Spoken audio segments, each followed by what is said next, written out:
Today's video will mark a new series on the channel, where we break down exactly what happened or how a Jedi perished during Order 66 and the rise of the Empire. We will explore either how they died specifically or how they managed to escape for a time. To start the series off, I wanted to focus on one of the most notable and powerful Jedi alive during the Clone Wars era, a Jedi Council member whose power and skill in combat, according to Yoda, was approaching that of Mace Windu. For today's video, we will break down both the legends and canon depiction on the Jedi Master Shaak Ti's death during and after Order 66. Let's begin with how Shaak Ti met her demise in Star Wars canon. Towards the end of the Clone Wars, Shaak Ti was called back to the Jedi Temple in order to protect it. Yoda did this as he wanted his most valuable Jedi present, as he sensed something dark was arising within Coruscant itself, and perhaps even within the Jedi Order. It was for this reason that Shaak Ti was among one of the highest ranking Jedi when the Separatists chose to invade Coruscant. As a huge battle raged within the city, Shaak Ti was tasked with both protecting the Jedi Temple, but more specifically the Chancellor. While protecting Palpatine, it was revealed that the whole invasion was simply a ruse for General Grievous to enter the planet of Coruscant undetected, with Grievous's ultimate goal to kidnap Chancellor Palpatine, the same Palpatine that Ti was currently protecting. In order to reach the Chancellor, General Grievous personally killed several Jedi and several squadrons full of clone troopers. As General Grievous grew closer and closer to Palpatine, Shaak Ti realized that she was the last line of defense. Prepared to lay down her life to protect the Chancellor, Shaak Ti drew her lightsaber. General Grievous, though, had learned his lesson about engaging Jedi Council members, as he had engaged both Kit Fisto and Mace Windu before, and had found them to be exceptionally dangerous opponents. Because of this, General Grievous revealed his Jedi trump card in the form of two electrified cables. In one swift motion, Grievous wrapped the cables around Shaak Ti as she screamed out in pain. After Shaak Ti was knocked unconscious, General Grievous decided not to kill her, as he somewhat respected the Jedi Master. He then captured Palpatine and took him to his ship, the Invisible Hand. In a deleted scene for Revenge of the Sith, General Grievous did actually choose to capture Shaak Ti as well. In a deleted scene for Revenge of the Sith, we actually got to see the death of Shaak Ti, as Obi-Wan and Anakin ventured onto the Invisible Hand to rescue Palpatine. In the deleted scene, Grievous impales Shaak Ti using her own lightsaber, something that I should add he took from Shaak Ti in the original canon despite leaving the Jedi Master alone. After Palpatine was eventually rescued by Anakin Skywalker, though, Shaak Ti was still assigned to oversee and protect the Jedi Temple. In fact, she was the sole individual and master in charge of the temple, as masters such as Mace Windu and Yoda were more concerned with the Clone Wars and not the Jedi Order. It was only a short while later that the Chosen One, Anakin Skywalker, turned to the dark side of the Force, and Palpatine was revealed as a secret Sith Lord, Darth Sidious. Instead of drawing up arms against the Sith Lord Darth Vader as he approached the Jedi Temple, Shaak Ti instead chose to meditate upon the Force. What she saw within her vision terrified and saddened her a great deal, as it was revealed to her that the Jedi would fall.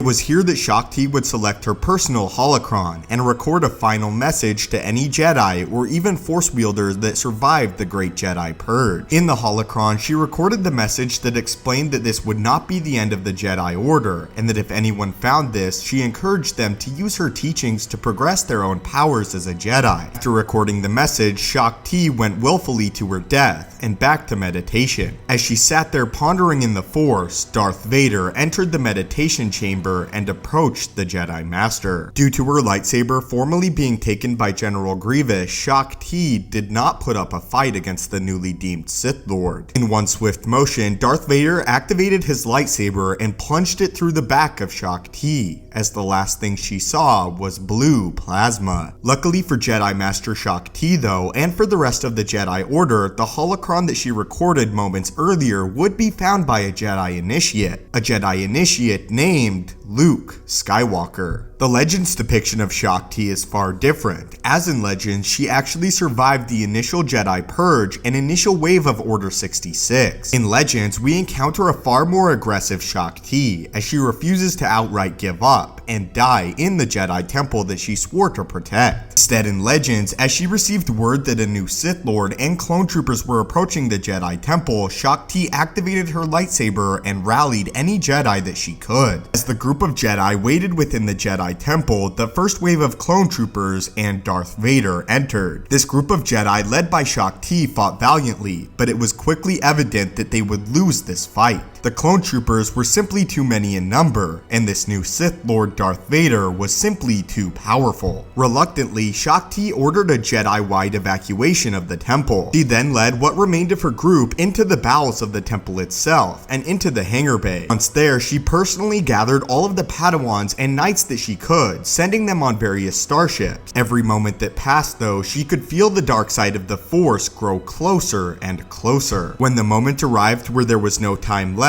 Shaak Ti herself fled the Jedi Temple in a starfighter, all by her lonesome. After Darth Vader eradicated every other Jedi Master, and Jedi for that fact, within the temple, he reported back to Darth Sidious that he had not located the body of Shaak Ti. It had even been a personal wish for Darth Vader to engage Shaak Ti in lightsaber combat within the temple, as he wanted to prove to a council member that he was far more powerful. Because of this fact, Darth Sidious informed the clone troopers that Shaak Ti was the second most dangerous and wanted individual in the entire galaxy, only behind Grandmaster Yoda, who Darth Sidious also sensed had survived the initial stage of Order 66. Later, Darth Sidious would discover that Shaak Ti was one of only 3 Jedi Council members who survived the Purge, the other 2 of course being Yoda and Obi-Wan Kenobi, making her one of the most dangerous Jedi Masters still alive. In the initial stage of her exile, Shaak Ti searched the galaxy for any surviving Jedi. The only Jedi that she found though was a Jedi Padawan named Marus Brood,